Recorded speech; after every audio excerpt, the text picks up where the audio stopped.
cheiro chegou antes de tudo. Couro queimado, esterco seco e aquela umidade específica de curral que não foi limpo em dias. O tipo de cheiro que a cidade nunca produziu e que o homem do campo reconhece como se fosse o próprio nome.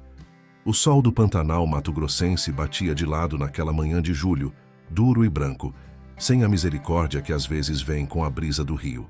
E no meio daquele curral de terra vermelha e madeira carcomida, havia um animal parado no canto mais escuro, com a cabeça baixa e os cascos traseiros trocando o peso de um lado para o outro, devagar, como quem não tem mais nada para esperar, mas ainda não aprendeu a parar de tentar. O cavalo se chamava Juriti, e o homem que entrou pelo portão naquela manhã, sem pedir licença nem esperar ser chamado, o homem que parou a 2 passos do animal, tirou o chapéu e ficou olhando em silêncio. Esse homem ia mudar tudo. Não sabia disso ainda.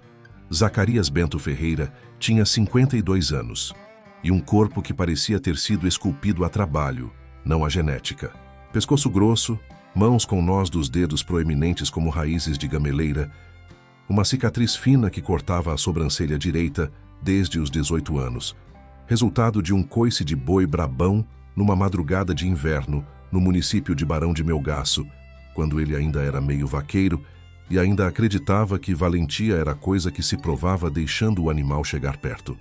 Aprendeu diferente depois. Aprendeu com o pai, que aprendeu com o avô, que veio a pé do sertão baiano para o Mato Grosso, numa travessia que durou 40 dias e que ninguém do lado de fora da família sabia contar direito, porque ninguém queria lembrar dos que não chegaram. O avô de Zacarias, chamado Jesuíno, foi um dos primeiros vaqueiros a trabalhar com gado pantaneiro de verdade. Não o Nelore das fazendas modernas, mas o gado curraleiro, aquele bovino mestiço adaptado à planície alagável, que aprende a nadar antes de aprender a correr e que sobrevive à cheia, porque os que não sobrevivem não deixam filho. Jesuíno morreu antes de Zacarias nascer, mas deixou no filho, que deixou no neto, um modo de ver o animal que não tem manual. Zacarias cresceu em Barão de Melgaço, às margens do rio Cuiabá, num sítio de 3 hectares que produzia mandioca, abóbora e um orgulho silencioso que ninguém sabia nomear, mas todo mundo reconhecia. Foi para a escola até o 4º ano. Saiu sem culpa e sem cerimônia, porque havia cerca para consertar e o pai estava com a mão quebrada e o salário de boia fria da mãe não chegava perto do suficiente. Desde então, vaqueiro. Não como escolha dramática, como continuação natural de uma vida que sempre teve animal no meio. Trabalhou em 6 fazendas diferentes, no intervalo de 30 anos. Nunca foi mandado embora por incompetência. Nunca faltou sem aviso. Nunca desviou 1 centavo de ninguém. Esse era o tipo de currículo que o interior reconhece sem papel. A palavra de quem trabalhou junto, o aperto de mão de quem recebe de volta o funcionário que outro largou, o modo como os animais de uma fazenda ficam depois que um homem passa 1 ano por eles. Os animais de Zacarias ficavam bem. Não no sentido que a zootecnia moderna usa quando fala de bem-estar animal, com checklists e protocolos de auditoria. Ficavam bem no sentido antigo, no sentido que o vaqueiro experiente reconhece quando vê um animal que come no horário certo, que tem casco limpo, que não apresenta sinal de tensão muscular quando ouve passos se aproximando. Ficavam bem porque o homem que cuidava deles entendia que o gado não mente, que um bovino bem tratado produz diferente, reproduz diferente, engorda diferente, e que essa diferença aparece na pesagem, no número de partos, na saúde do bezerro, no resultado que vai para o bolso do patrão no final do ano. Zacarias sabia disso. Os patrões nem sempre sabiam reconhecer de onde vinha o resultado. Foi assim que chegou à fazenda Carandá, no município de Poconé, a 180 quilômetros de Cuiabá, no coração do Pantanal mato-grossense. A fazenda tinha 4.200 hectares de campo nativo, uma sede com varanda virada para o oeste, poço artesiano, galpão de máquinas com 2 tratores velhos e um plantel de 600 cabeças de Nelore que vinha caindo de qualidade há 3 gerações, desde que o fundador morreu e a propriedade foi dividida entre filhos que não cresceram olhando para o campo. A dona atual chamava-se Marcionila Duarte Azevedo, 58 anos. viúva de um pecuarista que morreu de infarto num leilão em Cuiabá há 6 anos, deixando dívida com banco, 2 filhos morando em Goiânia que não queriam saber de fazenda e uma propriedade que ela administrava de Cuiabá, aparecendo uma vez por mês para assinar o que o contador trazia e perguntar por que o resultado não melhorava. Ela não entendia de gado, entendia de número, entendia de administração.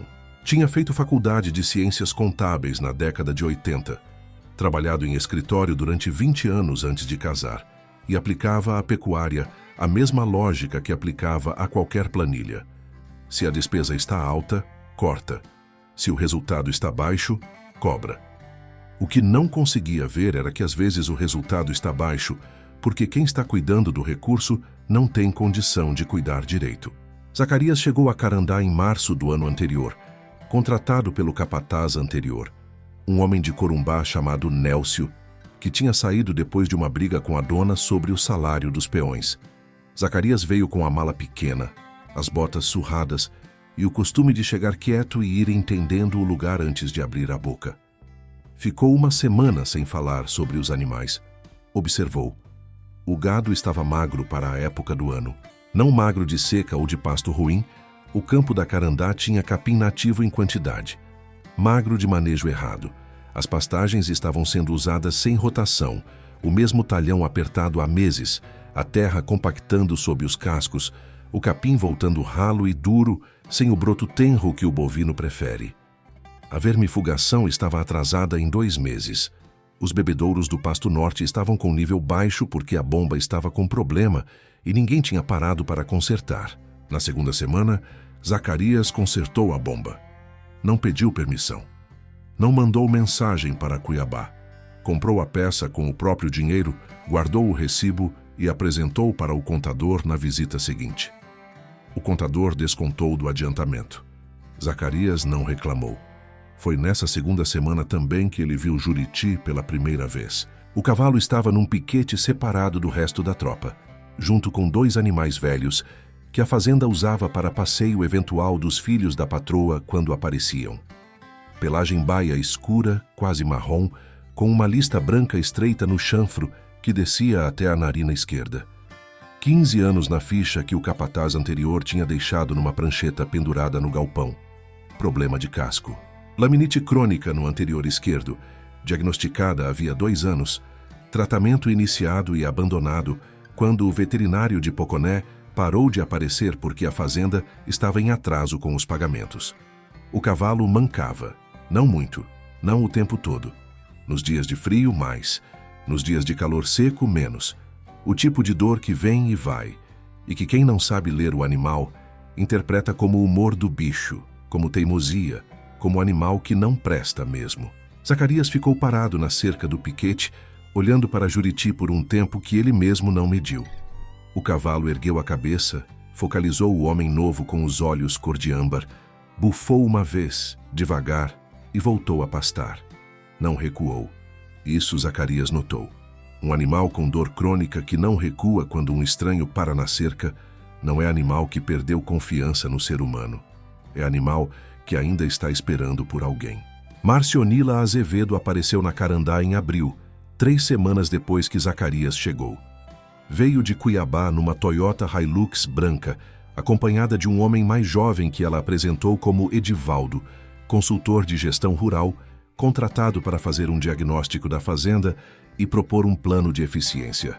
Edivaldo tinha 34 anos, especialização em agronegócio por uma faculdade particular de Goiânia, tênis de trilha que nunca pisaram em lama de verdade e o tipo de autoconfiança que vem de ter lido muito sobre alguma coisa sem nunca ter feito.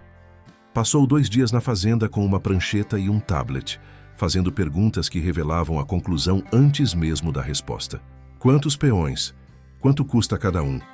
Qual a taxa de natalidade do plantel? Qual o custo por arroba produzida?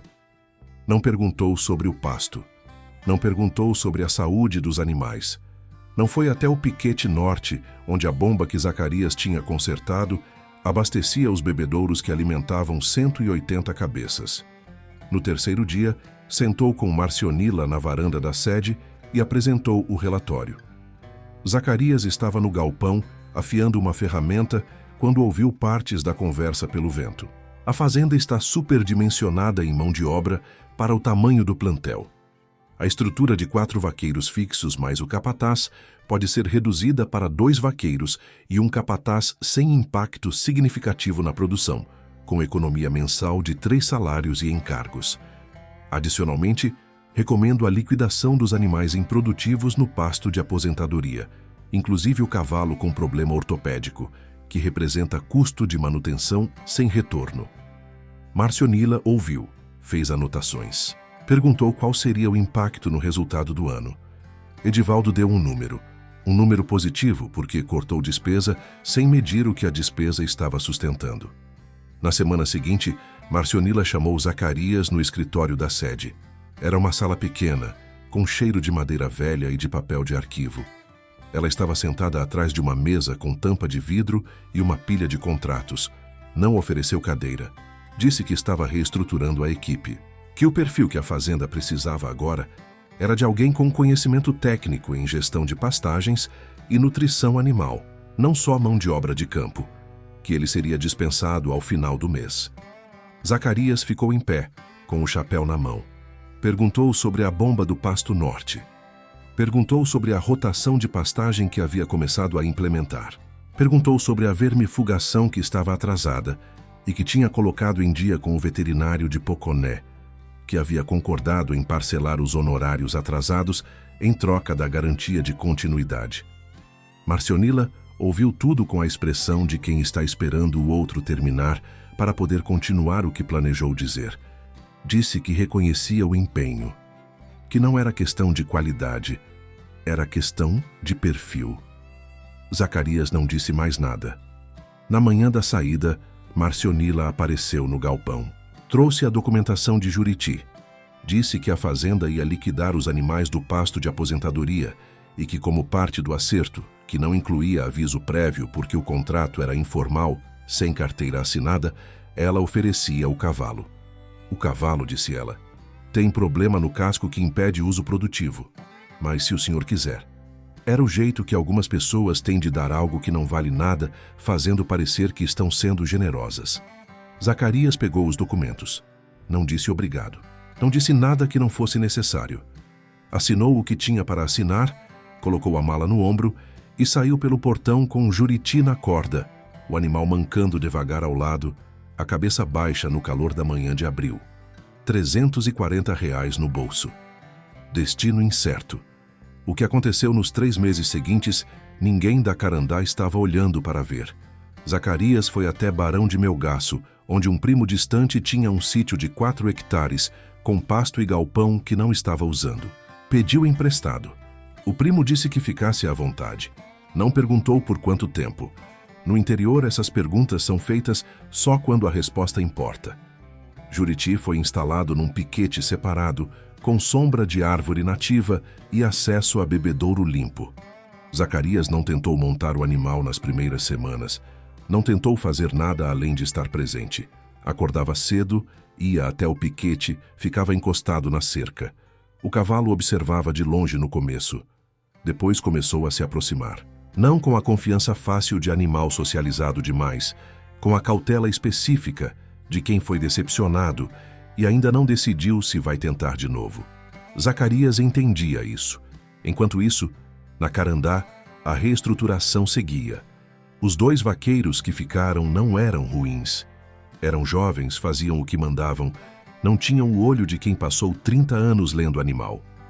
A rotação de pastagem que Zacarias havia começado foi abandonada porque ninguém entendeu por que estava fazendo daquela forma. O talhão fechado voltou a ser aberto antes da hora. O capim voltou a ser pisoteado antes de recuperar. O veterinário de Poconé parou de aparecer de novo porque o parcelamento que Zacarias havia negociado não foi honrado pelo novo capataz, que não sabia que o acordo existia. Edivaldo mandou um segundo relatório em junho, mostrando que a despesa havia caído conforme projetado. Não havia dado de produção para mostrar ainda. Os números de natalidade, de ganho de peso, de qualidade de carcaça. Esses aparecem na pesagem, no leilão, no resultado do ano. Não na planilha de junho. Marcionila agradeceu o relatório. Guardou numa pasta. Voltou para Cuiabá.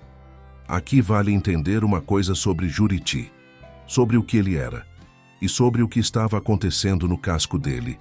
A laminite equina é uma das condições mais dolorosas que um cavalo pode desenvolver. Não é uma ferida que se vê, é uma inflamação das lâminas, as estruturas de tecido conjuntivo que sustentam o osso do casco dentro da cápsula córnea. E o que acontece quando essas lâminas inflamam é que o peso do animal, que deve ser distribuído por toda a estrutura interna do casco, passa a ser suportado por tecido que não foi feito para isso. É dor constante. É o tipo de coisa que um animal aprende a esconder, porque esconder é o que a natureza ensinou. Presa não demonstra fraqueza, mas que aparece no modo como o animal distribui o peso, no modo como reluta em se mover em determinados terrenos, na posição que assume quando parado. Um veterinário experiente detecta isso em 10 minutos de observação. Um vaqueiro experiente detecta antes do veterinário. O que faz a laminite crônica ser trágica não é ser incurável. A maioria dos casos responde bem ao tratamento correto. É ser frequentemente maltratada, porque o tratamento exige tempo, consistência e um tipo de atenção que fazendas que tratam cavalo como ferramenta não costumam ter disponível. O tratamento convencional envolve anti-inflamatório, repouso em terreno macio, ferrageamento ortopédico e, nos casos mais graves, intervenção cirúrgica. O que o avô de Zacarias ensinava, o que o pai repassou, o que Zacarias havia visto funcionar mais de uma vez em anos de trabalho, era diferente do convencional, mas não era contrário a ele. Era anterior. Argila do barranco de rio misturada com gordura animal, aplicada em cataplasma no casco inflamado e mantida por 12 horas com tira de couro molhado. Não como substituição ao anti-inflamatório. Zacarias comprou o que podia da farmácia veterinária de Barão de Melgaço, parcelou em 3 vezes, mas como complemento. Como o que a ciência moderna chama de crioterapia combinada com compressão, a argila úmida resfria e comprime, reduz o fluxo sanguíneo na região inflamada, dá alívio ao tecido sobrecarregado. O ferreiro de Barão de Melgaço se chamava Dorivaldo. 71 anos que ferrava cavalo desde os 16 e que conhecia conformações de casco do Pantanal como quem conhece o próprio quintal. Zacarias levou Juriti até ele numa manhã de maio. Dorivaldo examinou o casco por 20 minutos em silêncio, dobrando o joelho na terra, passando os dedos pelo casco com uma delicadeza que parecia estranha vindo de mãos daquele tamanho. Depois disse: "Esse animal não foi ferrado certo nunca. Olha esse ângulo aqui. Olha como a ferradura antiga forçava o tendão. Não é só a laminite. É o jeito que ferraram em cima da laminite que piorou tudo." Dorivaldo fez uma ferradura específica para o casco anterior esquerdo de Juriti. Uma ferradura com compensação no talão, que redistribuía o peso e tirava a pressão do ponto inflamado. Não cobrou pelos primeiros 2 atendimentos. Disse que se o cavalo ficasse bom, cobrava o dobro depois, que era como ele sempre tinha trabalhado. Zacarias concordou. E o que o cavalo pantaneiro tem, o que Juriti tinha, que o veterinário da fazenda não tinha mencionado em 2 anos de laudos, é uma resiliência específica que vem de séculos de adaptação. O equídeo do Pantanal não é raça registrada. É resultado de cruzamentos que aconteceram ao longo de gerações em condições que selecionaram o que sobrevivia. Casco mais duro que o da raça europeia pura. Tendões que suportam impacto em terreno irregular. Uma capacidade de recuperação que os veterinários que trabalham no Pantanal há anos comentam entre si, mas que dificilmente aparece em literatura técnica, porque literatura técnica sobre cavalo pantaneiro ainda está se formando. Juriti tinha tudo isso.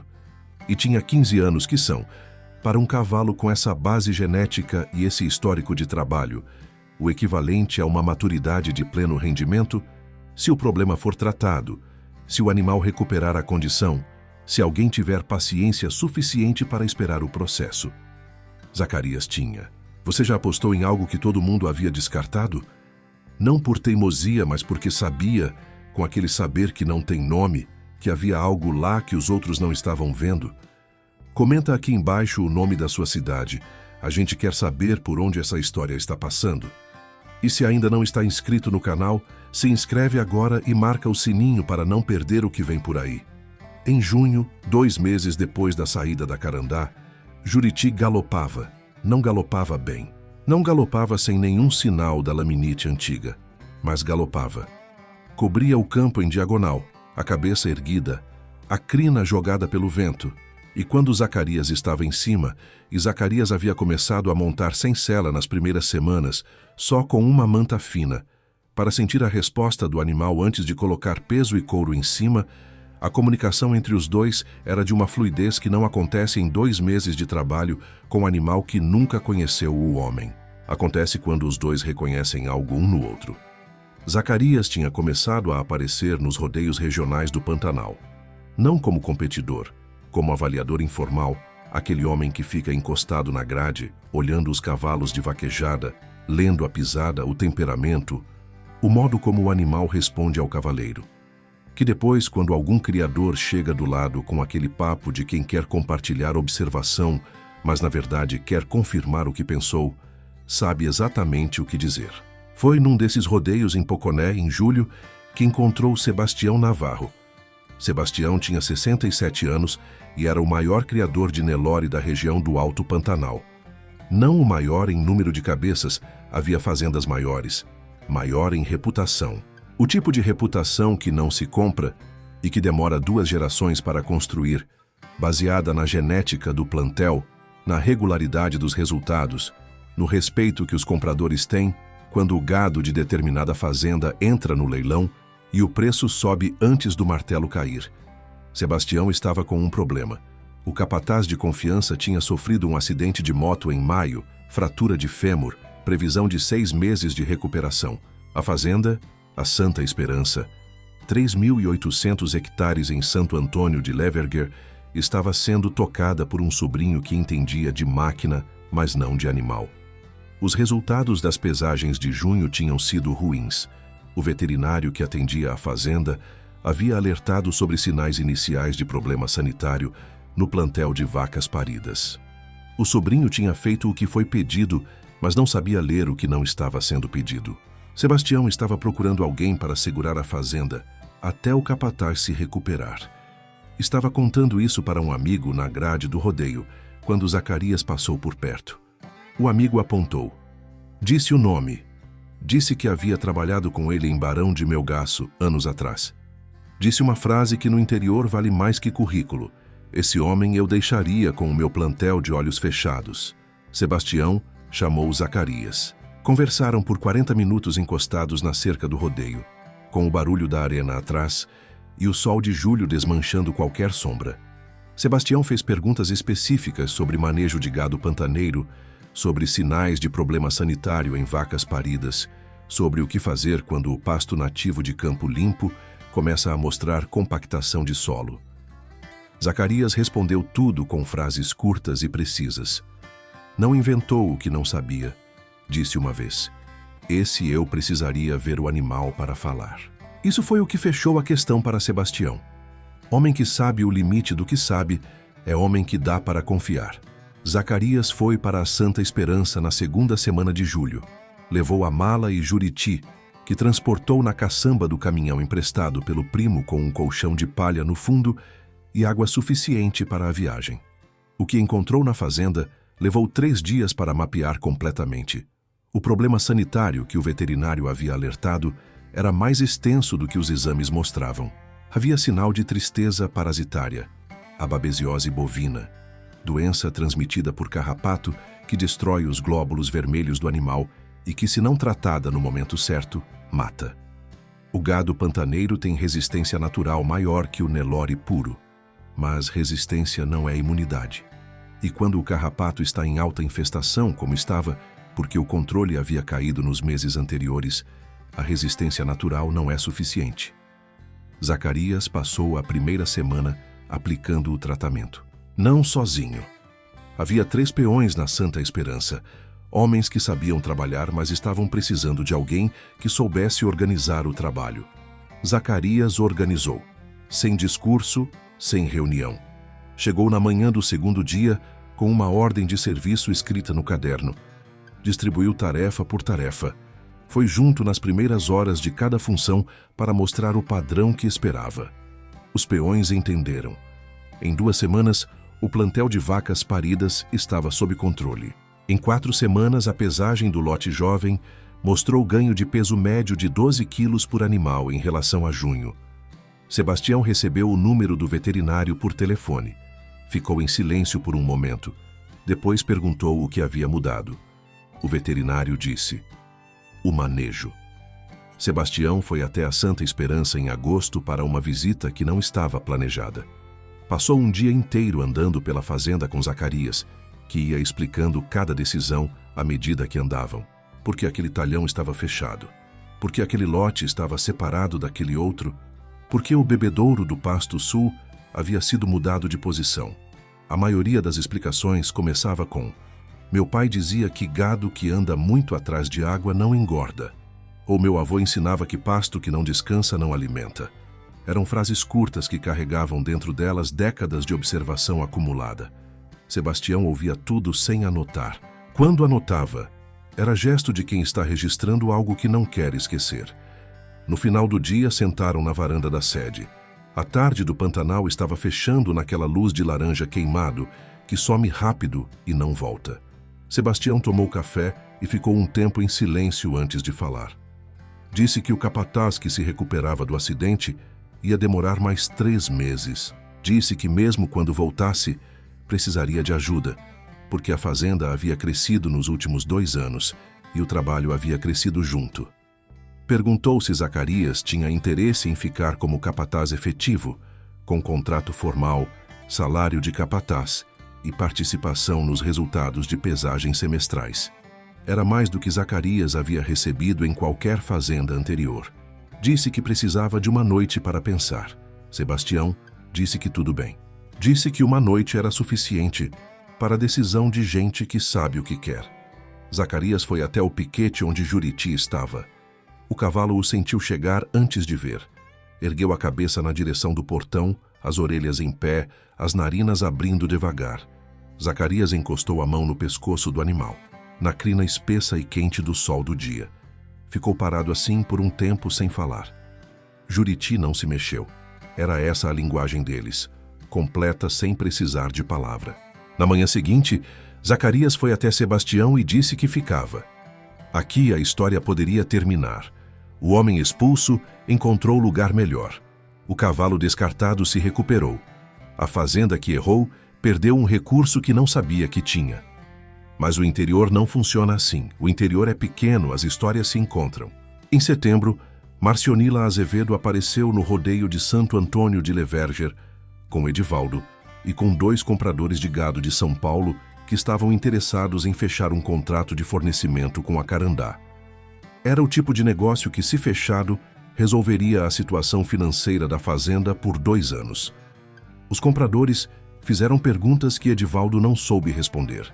Quiseram saber sobre protocolo sanitário, sobre histórico de pesagem, sobre taxa de natalidade dos últimos 3 anos. Edivaldo tinha planilha, não tinha resposta. Os compradores pediram para visitar a fazenda antes de fechar. Marcionila concordou. No dia da visita, em outubro, os compradores chegaram a Carandá e fizeram o que compradores experientes fazem. Foram direto ao gado. Não para a sede, não para a reunião, para o pasto. O que viram foi o que Zacarias havia previsto que aconteceria 4 meses antes, quando saiu pelo portão com Juriti na corda e R$ 340 no bolso. O pasto estava comprometido. O capim nativo estava ralo. A terra com sinais de compactação nos pontos de maior pisoteio. Os bebedouros do Pasto Norte com água baixa, porque a bomba havia apresentado problema de novo e ninguém havia consertado. O gado estava abaixo do peso esperado para a época do ano. As vacas paridas estavam num lote que misturava idades que não deviam ser misturadas. Um dos compradores, homem de uns 50 anos, filho de pecuarista do Triângulo Mineiro, que havia crescido em fazenda antes de virar comprador, ficou parado no pasto por um longo tempo antes de falar. Quando falou, foi direto, sem crueldade, mas sem eufemismo. Esse gado não está pronto para o contrato que a senhora propôs. Não no volume e não na qualidade. Para chegar onde precisam de pelo menos 8 meses de manejo consistente. E para ter manejo consistente, precisam de alguém que saiba o que está fazendo. Edivaldo tentou explicar o plano de melhoria. O comprador o ouviu com educação e não mudou de posição. Marcionila ficou quieta no pasto, olhando o gado, o sol de outubro batendo na nuca. Havia uma expressão no rosto dela que não era raiva. Era o reconhecimento tardio de algo que a planilha não tinha mostrado. Que cortar despesa é simples. Que medir o custo do que foi cortado leva meses para aparecer. E quando aparece, aparece no momento em que mais importa, na frente de quem você precisava impressionar. Os compradores foram embora sem contrato. Edivaldo foi embora 2 dias depois, de forma silenciosa, como consultor que sabe quando o projeto acabou. Marcionila ficou em Cuiabá com o problema. Foi o contador, o mesmo que havia descontado do adiantamento de Zacarias o valor da peça da bomba, quem deu o nome. Disse que havia um vaqueiro que tinha trabalhado na Carandá, que havia saído, que estava agora na Santa Esperança de Sebastião Navarro e que o resultado da Santa Esperança naquele semestre havia chamado atenção no rodeio de Santo Antônio. Marcionila pediu o contato. Ligou ela mesma. Zacarias atendeu no pasto, com o vento do Pantanal fazendo barulho no fone. Marcionila apresentou a situação sem rodeio.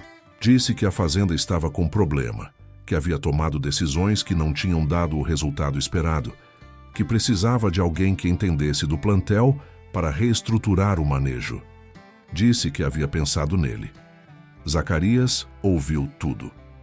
Ficou em silêncio por um tempo, não para criar efeito, porque estava de fato pesando. Depois disse que estava sob contrato com Sebastião Navarro e que não sairia enquanto o capataz efetivo não voltasse, que isso levaria pelo menos 2 meses, que, se ela ainda precisasse de alguém em 2 meses, poderiam conversar. Marcionila disse que precisaria de resposta mais rápida porque a situação não permitia espera. Zacarias disse que entendia e que, com todo o respeito, a situação da Carandá era resultado de decisões que haviam sido tomadas depressa demais. Que 2 meses a mais de espera por alguém que sabia o que estava fazendo ia custar menos do que mais um erro rápido. Marcionila ficou em silêncio. Depois disse que tudo bem, que esperaria. O capataz da Santa Esperança voltou em novembro, com a perna ainda fraquejando, mas a cabeça intacta e o orgulho cuidadosamente preservado também. Sebastião fez a transição com cuidado. Conversou com os dois separadamente. Explicou que o trabalho dos últimos meses havia mudado a fazenda e que havia espaço para os dois, que eram bons de formas diferentes. O capataz era de gestão de equipe. Zacarias era de leitura de animal, funções que não disputam. Mas Zacarias sabia que a hora de ir para a Carandá havia chegado. A conversa com Sebastião foi na varanda, no fim de novembro, com o calor de início de verão já pesando no ar e o rio ao longe brilhando entre as árvores. Sebastião não tentou reter.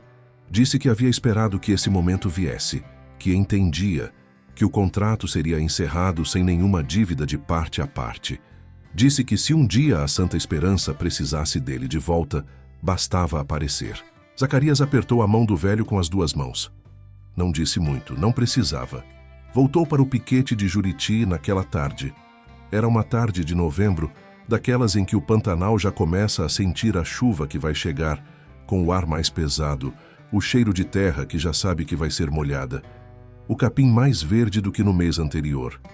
Juriti estava no pasto, pastando devagar com aquela calma de animal que finalmente não sente mais dor a cada passo.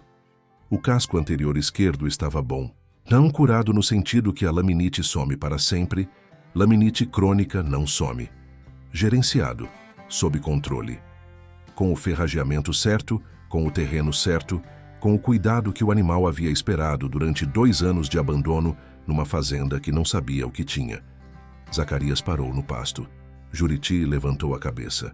Os dois ficaram assim por um momento, com o vento quente do Pantanal passando entre eles, com o barulho do rio lá longe e o canto de um bem-te-vi no galho do sarã na beira do piquete. O cavalo veio devagar, sem urgência, e encostou o chanfro no ombro de Zacarias, com aquele gesto que não é de animal adestrado. É de animal que escolheu. Zacarias colocou a mão na lista branca do chanfro, aquela marca estreita que descia até a narina esquerda, e chorou. Não muito. O tipo de choro que homem que passou 52 anos aprendendo a não chorar consegue conter na maioria das vezes, mas que em alguns momentos passa pela guarda porque o momento é grande demais para a guarda segurar. Durou pouco. Foi real. Juriti não se mexeu. Ficou parado, respirando devagar, as narinas expandindo e fechando no ritmo de quem está bem. Era a segunda vez que Zacarias chorava na vida adulta. A primeira tinha sido quando o pai morreu, numa tarde de junho em Barão de Melgaço, com Zacarias segurando a mão do velho na cama do hospital e sentindo aquela mão que havia ensinado tudo ir ficando quieta. A segunda era agora, num piquete de fazenda boa, com o cavalo que havia recebido como insulto encostado no ombro, vivo e inteiro. Eram choros de espécie diferente. O primeiro era de perda. O segundo não tinha nome fácil. Se essa história tocou alguma coisa em você, se você reconheceu nela algo da sua própria vida ou de alguém que você conhece, alguém que foi descartado e que tinha mais dentro do que o outro soube ver, comenta aqui embaixo. A gente lê tudo e compartilha com quem você acha que precisa ouvir essa história hoje. Zacarias chegou a Carandá em dezembro. Veio com Juriti, que transportou no mesmo caminhão emprestado, com o mesmo colchão de palha e água suficiente. Chegou de manhã, com o sol ainda baixo e a terra vermelha do pátio da fazenda molhada da chuva da noite anterior. Marcionila estava na sede. Desceu da varanda quando ouviu o motor. Ficou no pátio olhando o caminhão parar, Zacarias descer, Juriti ser tirado com cuidado da caçamba. Ela estendeu a mão, ele apertou. Disse que precisava passar o dia vendo o plantel antes de qualquer conversa. Ela concordou. O contrato foi assinado na tarde do segundo dia. Capataz geral, com autoridade sobre manejo, sobre equipe, sobre decisões sanitárias e de pastagem. Salário que Marcionila propôs e que Zacarias aceitou sem negociar, porque era justo. Com uma cláusula que Zacarias pediu e que a dona aceitou sem questionar. Qualquer decisão de liquidação ou venda de animal do plantel seria consultada com ele antes. Nenhuma das duas partes mencionou o cavalo que havia sido dado como esmola. Não precisava. Juriti foi instalado no melhor piquete da Carandá. Não porque Zacarias pediu, porque quando ele foi verificar os piquetes disponíveis e medir qual tinha o terreno mais adequado para um animal com histórico de laminite, terreno firme mas não compactado, com acesso à sombra e bebedouro limpo, aquele era o melhor. E o capataz coloca o animal onde o animal precisa estar, não onde ficaria conveniente. Em março do ano seguinte, Marcionila recebeu uma ligação dos compradores de São Paulo. Tinham sabido que a Carandá havia trocado de gestão. Queriam saber se havia condição de retomar a conversa sobre o contrato de fornecimento. Ela disse que havia. Quando os compradores chegaram para a visita em abril, a fazenda que encontraram era diferente da que haviam visto em outubro. Não completamente diferente. Não se muda um plantel em 4 meses. Não se recupera um pasto em uma estação. Mas diferente o suficiente para quem sabe olhar. O capim tinha broto. O gado estava distribuído nos talhões com uma lógica que alguém havia pensado. As vacas paridas estavam num lote próprio, com acesso a mineral e água limpa. O veterinário estava presente. Havia combinado vir no mesmo dia, porque Zacarias havia dito que bom de vender gado começa por mostrar que o gado está sob cuidado. O comprador mais velho foi direto ao pasto. Ficou um longo tempo olhando, andando entre os animais, passando a mão na garupa de uma vaca aqui, examinando o casco de um novilho ali. Quando voltou para a sede, tinha uma expressão diferente da de outubro. Disse que ainda havia trabalho pela frente. Disse que o contrato precisaria de ajuste nas metas do primeiro ano para refletir a realidade atual do plantel. Disse que com isso topava assinar. Assinou. Marcionila fechou a pasta com o contrato na mão e ficou olhando pela janela do escritório para o pátio, onde Zacarias estava encostado no cercado do piquete de Juriti, de costas para a sede, conversando com o animal da forma que só parece conversa para quem está de fora. Ela não chamou para comemorar. Não foi até lá. Havia um tipo de espaço que ela estava aprendendo a respeitar. A Fazenda Carandá tem hoje um plantel que cresceu em qualidade, não em número. Marcionila ainda vai a Cuiabá toda semana, mas aprendeu a ligar antes de decidir. Edivaldo nunca voltou. O piquete melhor da fazenda continua sendo de Juriti, que pasteia devagar com o casco anterior esquerdo firme e a lista branca no chanfro brilhando no sol do Pantanal. O veterinário de Poconé aparece a cada mês. Dorivaldo, o ferreiro de Barão de Melgaço, veio uma vez conferir o ferrageamento e disse que estava do jeito que precisava estar. Não cobrou a visita. Disse que a última palavra era do cavalo. Zacarias chega cedo todos os dias. Passa pelo piquete de Juriti antes de qualquer outra coisa. Não por rotina, por escolha.